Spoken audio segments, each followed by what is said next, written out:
नमस्कार दोस्तों। हमारी सनातन संस्कृति या सनातन धर्म में मंत्रों का उच्चार है। मंत्रोच्चार की जो धारणा है वो रुद्राक्ष, तुलसी, स्फटिक या लाल चंदन इत्यादि से बनी हुई मालाओं से होती है। और हर एक माला में 108 मणके रहते हैं, यानी कि 108 बीट से माला बनती है।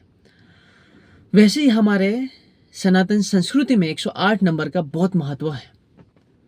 अभी हम सनातन धर्म की अगर बात करें या बुद्धिज्म से है या जैनिज्म से, उसमें जो हम माला जपते हैं वो सब मालाओं में 108 बीट्स रहते हैं। और सिर्फ मुस्लिम जो धर्म है उसमें माला जपने वाले लोग, यानी कि उसमें जो माला का यूज होता है उसमें 100 बीट्स रहते हैं, यानी कि 100 मणके रहते हैं। तो अभी ये 108 नंबर के महत्व तक की अगर बात करें तो हमारे पौराणिक ऋषि है समय को मापने के लिए ब्रह्मांड को 12 भागों में 12 हिस्सों में बांटा। यानी कि ये जो 12 हिस्से हैं उसकी अगर बात करें तो आप अब प्रश्न करेंगे ऐसा क्यों। तो हमारी जो पृथ्वी है सूर्य के आजू बाजू में एक चक्कर कंप्लीट करने के लिए 365 डेज लेती है। यानी कि earth to complete one revolution around the sun it's take 365 days, यानी कि अपना एक साल बनता है। एक साल में अपनी पृथ्वी सूर्य का एक चक्कर कंप्लीट करती है 365 डेज में। वैसे ही अपनी एक्सिस यानी कि धरी पे जो पृथ्वी घूमती है तो वो रोटेशनल मोशन जो रहता है वो 24 आवर्स का रहता है, यानी कि 24 घंटे का रहता है। यानी कि हमारा 12 घंटे का एक दिन होता है और 12 घंटे का एक रात होता है। टोटल मिला के 24 घंटा रहता है, यानी कि एक दिन कंप्लीट होता है। और वो अपनी एक्सिस पे पृथ्वी 24 घंटे में एक रोटेशनल मोशन कंप्लीट करती है। वैसे ही जब भी पृथ्वी घूमती है तो वो सर्कुलर पाथ में घूमती है, यानी कि गोलाकार पथ में वो घूमती है। तो सर्कुलर पाथ में घूमने के लिए वो 360 डिग्री यानी कि 360 डिग्री सेंटीग्रेड्स के हिसाब से एंगल बनाती है। तो अभी ये 360 डिग्री को अगर हम लोग 12 हिस्सों में बांटेंगे, यानी कि 12 हिस्सों में बांटते हैं, यानी कि 12 हिस्सों को हम लोग 12 राशि कहते हैं। और अगर हम लोग अपनी घड़ी में भी दिखेंगे तो 12 हिस्से रहते हैं, 12 पार्ट्स रहते हैं। हर एक पार्ट्स रहता है, हर एक नंबर 2 नंबर के बीच में 30 डिग्री का एंगल बनता है। तो 30 इंटू 12 करेंगे तो हमें 360 डिग्री मिलता है। तो अभी अगर हम लोग दिखेंगे तो ये 360 डिग्री है, उसका डायरेक्ट कनेक्शन 12 राशि के साथ है, बराबर ना। तो 12 राशि जो है हर एक राशि के बीच में 30 डिग्री का कोण बनता है, यानी कि जब भी 30 डिग्री अर्थ मूव करेगी तभी एक राशि को क्रॉस करती है। और ये 12 राशि का डायरेक्ट कनेक्शन हमारे 9 प्लैनेट्स यानी कि 9 ग्रह के साथ है। आज 8 ग्रह ही है, एक जो प्लूटो था उसको ड्राफ्ट प्लैनेट बोलते हैं, आज वो प्रेजेंट नहीं है। पर पौराणिक समय की अगर बात करें तो 9 प्लैनेट्स थे। तो 12 को 9 से गुणा करेंगे तो हमें जो नंबर मिलता है वो होली पवित्र नंबर यानी कि 108 नंबर बनता है। वैसे अगर आगे हम बात करें तो हमारे पौराणिक ऋषि है ब्रह्मांड का सूक्ष्म अध्ययन करने के लिए 27 नक्षत्र में उसको बांटा, यानी कि 27 कॉन्स्टिलेशन। और ये 27 नक्षत्र की 4 दिशाएं रहती है। अभी हम लोग 27 इंटू 4 करेंगे, यानी कि 27 को 4 से गुणा करेंगे तो हमें 108 नंबर यानी कि पवित्र नंबर मिलेगा। वैसे अगर हम आगे बात करें तो भगवान शिव जब भी तांडव करते हैं तभी वो 108 जो वो नृत्य करते हैं 108 मुद्राएं रहती हैं। और आज भारतीय नृत्य कला में भी 108 प्रकार की नृत्य कलाएं हैं, वो 108 होली नंबर है, यानी कि पवित्र नंबर है। अभी हम लोग बात करें एस्ट्रोनॉमिकल साइंस की, तो कई हजार साल पहले हमारे ऋषियों ने एस्ट्रोनॉमिकल साइंस का सटीक इंफॉर्मेशन दिया था, सटीक नॉलेज दिया था। जैसे diameter of earth, diameter of sun, diameter of moon and the distance between earth and sun, यानी कि अर्थ और सूर्य का, पृथ्वी और सूर्य का अंतर, चंद्र और पृथ्वी का अंतर, ये हर एक चीज़ के बारे में सटीक इंफॉर्मेशन दिया था। अभी इसके बारे में अगर हम बात करें तो the diameter of earth that is 8000 miles, यानी कि अपनी पृथ्वी का व्यास 8000 माइल्स है। अगर वो 8000 माइल्स का, यानी कि 8000 जो नंबर हमें मिल रहा है उसका 108 नंबर से गुणा करेंगे तो हम लोगों को 8 लाख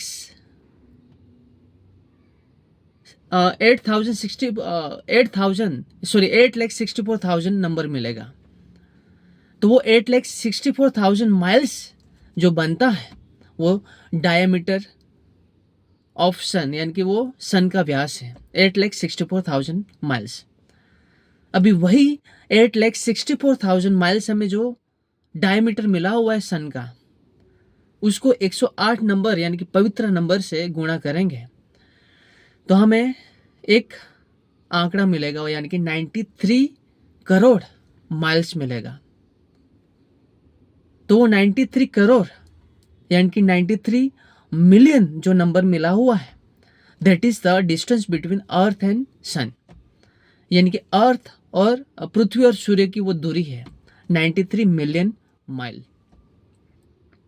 वैसे ही अगर हम लोग जो मून का डायमीटर यानी कि व्यास है उसको 108 टाइम्स मल्टीप्लाई करेंगे तो वो डिस्टेंस हमें अर्थ और मून का मिलेगा। तो ये 108 नंबर का रहस्य है। अगर आगे देखें तो हम लोग राम राम बोलते हैं। आज अलग दौर चल रहा है, वेस्टर्न कल्चर में हम लोग ज़्यादा फॉलो करते हैं, उसके चक्कर में आज हम लोग हेलो, हाय, गुड मॉर्निंग, गुड नाइट बोलते हैं, जो व्यर्थ के शब्द हैं। अगर राम राम की अगर बात करेंगे तो ये वर्ड को हम लोग तोड़ेंगे तो हमारी वर्णमाला में र प्लस आ प्लस म, यानी कि राम शब्द को तोड़ेंगे तो र प्लस आ प्लस म, र शब्द का स्थान 27 नंबर पे 27 नंबर पे, और आ का स्थान दूसरे नंबर पे है, और म का स्थान 25वें नंबर पे है। यानी कि तीनों को अगर हम लोग प्लस करेंगे तो 27 + 2 + 25, तो टोटल मिलाएंगे तो 24 नंबर मिलेगा। तो एक राम में 24 नंबर है, तो दो राम में 24 + 24 करेंगे राम राम, तो 108 नंबर हमें मिलेगा जो पवित्र नंबर है। हमारे अंदर भी इमोशंस रहते हैं, तो ह्यूमन इमोशंस यानी कि ह्यूमन भाव भी 36 यानी कि 37 प्रकार के हैं, यानी कि वर्तमान के 36, प्रेजेंट के 36 एंड फ्यूचर के 36, तो टोटल मिलाएंगे तो वो भी 108 टाइम्स हमें वो नंबर मिलता है। अगर हम हमारे बॉडी टेम्परेचर की बात करें तो मैक्सिमम टेम्परेचर 44 डिग्री सेल्सियस रहता है, नॉर्मल एक्चुअली 36 रहता है। तो ये 44 डिग्री के ऊपर अगर टेम्परेचर जाएगा तो हमारे ऑर्गेन्स, हमारी बॉडी को वो डैमेज करता है। अगर उसको फ़ारेनहाइट्स में कन्वर्ट करेंगे तो वो 44 डिग्री सेल्सियस को फ़ारेनहाइट में कन्वर्ट करेंगे तो वो 108 नंबर बनेगा। 108 फ़ारेनहाइट्स बनता है जो हमारा बॉडी का टेम्परेचर है। 108 फ़ारेनहाइट्स के ऊपर जाएगा तो हमारी बॉडी को डैमेज या तो कुछ ना कुछ प्रॉब्लम आता है, तो वो टेम्परेचर मैक्सिमम है, वो 108 नंबर फ़ारेनहाइट बनता है। तो ये 108 जो होली नंबर है, पवित्र नंबर है, ये रहस्य, यानी कि ये नंबर का महत्व इसलिए हमारी संस्कृति में है। तो ऐसी कई चीजें हमारी संस्कृति में हमारे ऋषियों ने महत्वता के साथ दी हुई है, और हर एक चीज का महत्व, हर एक चीज का इम्पोर्टेंस है, और हर एक चीज साइंस के साथ जुड़ी हुई है। यानी कि हर एक चीज के पीछे कुछ ना कुछ विज्ञान है, साइंटिफिक रीजन है। तो अगर हम लोग बात करें तो जैसे ग्रेविटेशन फोर्स है, जो हमारे ऋषियों ने कई हजार साल पहले, ग्रेविटेशन फोर्स को गुरुत्वाकर्षण बल बोलते हैं। यानी कि वो फोर्स जो पृथ्वी के ऊपर गिरती है, वो चीज और सेंटर ऑफ अर्थ के बीच में, यानी कि ये एक चीज और सेंटर ऑफ अर्थ के बीच में जो फोर्स क्रिएट होता है, that force of attraction, that is called gravitation force. यानी कि वो चीज जो पृथ्वी के ऊपर गिरती है और वो सेंटर ऑफ अर्थ वो फोर्स को अपनी तरफ खींचता है, वो फोर्स को ग्रेविटेशन फोर्स बोलते हैं। तो ये गुरुत्वाकर्षण बल के बारे में हमारे भास्कराचार्य ऋषि ने हमें बताया, और हम क्रेडिट किसको देते हैं? न्यूटन को देते हैं। ऐसे हमारे भास्कराचार्य ऋषि ने first law of motion, second law of motion, third law of motion के बारे में बताया, और कई हजार साल पहले सोलर सिस्टम के बारे में भी बताया कि all the planets that is revolving around the sun due to one force, that is centripetal force. यानी कि जितने भी प्लैनेट्स है वो सेंट्रीपिटल फोर्स की वजह से सन के साथ जुड़े हुए हैं। तो ये इसके बारे में किसने बताया? हमारे भास्कराचार्य ऋषि ने बताया। और the distance of the distance between earth and moon, earth and sun, diameter, ये सब चीज के बारे में भास्कराचार्य ऋषि ने बताया। ज्योमेट्री है, अलजेब्रा है, ये सब का नॉलेज उन्होंने बताया। आज हम लोग आयरन पिलर ऑफ दिल्ली की अगर बात करें, वो एंटी रस्ट है, तो उसके बारे में आज भी उस पर रस्ट नहीं लगा हुआ है। It was in the build by Maurya empire, Gupta empire during 4th century. तो ये आज भी एंटी रस्ट है। तो वो मेटलर्जिकल यानी कि धातु विद्या के बारे में किसने बताया? नागार्जुन ऋषि ने बताया। वैसे ऐसे कई ऋषि हो गए, जैसे ऋषि चरक एंड सुश्रुत। चरक ऋषि है द फादर ऑफ मेडिसिन, उनको कहा जाता है, यानी कि औषध के पिता। औषधीय चीज के बारे में उन्होंने बताया, औषध के बारे में उन्होंने बताया। सुश्रुत ऋषि को द फादर ऑफ सर्जरी कहा जाता है। आज जो भी सर्जरी होती है वो सर्जरी के जनक कौन है? सुश्रुत ऋषि है। वैसे ऋषि कनद है जिन्होंने एटम के बारे में बताया, अणु परमाणु के बारे में बताया। तो ऐसी कई चीजों के बारे में हमारे ऋषियों ने कई हजार साल पहले हमें बताया, लेकिन आज हम लोग क्रेडिट किसको देते हैं? न्यूटन, अल्बर्ट आइंस्टाइन, हाँ, डाल्टन को देते हैं, रुथरफोर्ड को देते हैं, लेविस को देते हैं। पर यह चीज ऑलरेडी हम लोगों ने हमारे संस्कृति में, हमारे ऋषियों ने कई हजार साल पहले बताया। राइट ब्रदर्स को हम बोलते हैं कि वो विमान उन्होंने बनाया। तो कई सालों पहले हमारे बापूजी तलपड़े थे, जो महाराष्ट्र के थे। एक्चुअली विमान की खोज तो उसने की, उससे पहले भी अगर रामायण के टाइम पे देखे तो पुष्पक विमान था। तो हमें हमारी चीजों का महत्व नहीं है, इसलिए हम लोग उसका सम्मान नहीं करते हैं। और ऐसे कई हमारे ऋषियों ने हमें उत्सव दिए हुए हैं। हर एक उत्सव सीजन के हिसाब से हमें मिला हुआ है। जैसे विंटर के अलग उत्सव रहते हैं, समर के अलग उत्सव रहते हैं, रेनी सीजन के अलग उत्सव रहते हैं। हर एक के पीछे कुछ ना कुछ विज्ञान छुपा हुआ है। हमारे बहुत सारे ऐसे प्रतीक हैं, जैसे मंदिर में घंटा बजाते हैं तो उसमें से उत्पन्न होने वाली जो ध्वनि है, वेव्स है, वो नकारात्मक एनर्जी को ख़त्म करते हैं और सराउंडिंग में जो बैक्टीरिया वायरसेस है उसको ख़त्म करके हमारे मन के अंदर जो नकारात्मक एनर्जी है उसको ख़त्म करके हमारे मन को शांत बनाता है।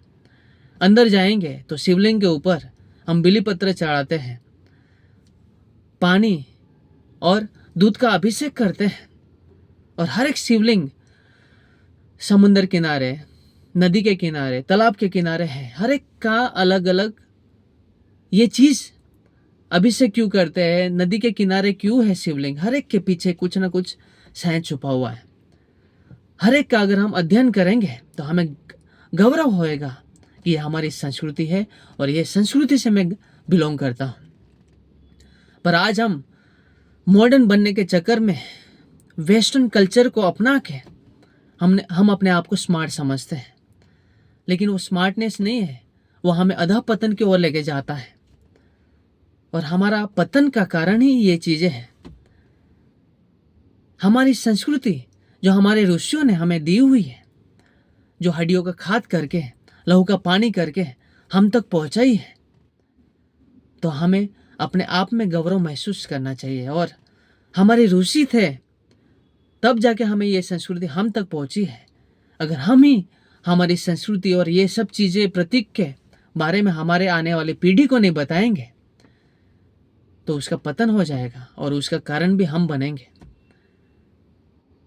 तो हमें आज भी समय गया नहीं है, आज भी समय बाकी है। इसको हमें आगे प्रत्येक व्यक्ति तक लेके जाना है। दुनिया के अंतिम व्यक्ति तक अगर शांति लेके जाना है, शांति की स्थापना करनी है, अंतिम व्यक्ति को अगर खुश होते दिखना है, अंतिम व्यक्ति को हमें इंटेलेक्चुअल लेवल के हिसाब से सोचने के लिए बनाना है और हर एक व्यक्ति को अगर जीवन जीने की दिशा अगर दिखा सकता है ना, तो ये सनातन संस्कृति है। तो इसको हमें अच्छी तरह से हमें समझना पड़ेगा। पहले हमें समझना है, फिर हम दूसरे तक पहुंचा सकते हैं जो हमारे ऋषि ने हम तक पहुंचाया है। तो हमें गौरव होना चाहिए कि हम ये संस्कृति में जन्म लिए और ये संस्कृति दुनिया की सर्वश्रेष्ठ संस्कृति है। दुनिया में ऐसी कई संस्कृति आए, कई गए। ऐसे कहा जाता है कि 43 संस्कृतियाँ थी, 43 कल्चर्स थे। रोमन है, ग्रीक है, वो आई गई, खत्म हो गई, लेकिन आज भी ये संस्कृति टिकी हुई है। हिमालय जैसे खड़ा हुआ है, वैसे अखंडता के साथ अडिखम जो खड़ी है हमारी संस्कृति, यानी कि वो सनातन संस्कृति खड़ी है, क्योंकि इसके अंदर कुछ तो ऐसी चीज है जो बाकी सब संस्कृति या धर्म में नहीं है। और हमारे ऋषि ने इसको साइंटिफिक रीजन के साथ बताया हुआ है। तो इसके ऊपर हमें गर्व होना चाहिए और आगे हर एक अंतिम व्यक्ति तक लेके जाने के लिए हमें खड़ा होना है और उसको आगे लेके जाना है। तो ये संस्कृति जो हमें मिली है, हमारी संस्कृति को हमारी संस्कृति को और हमारे ऋषियों ने ये संस्कृति में ये चीज़ें हमें बताई हुई है, उनको सत सत नमन और जय हिंद।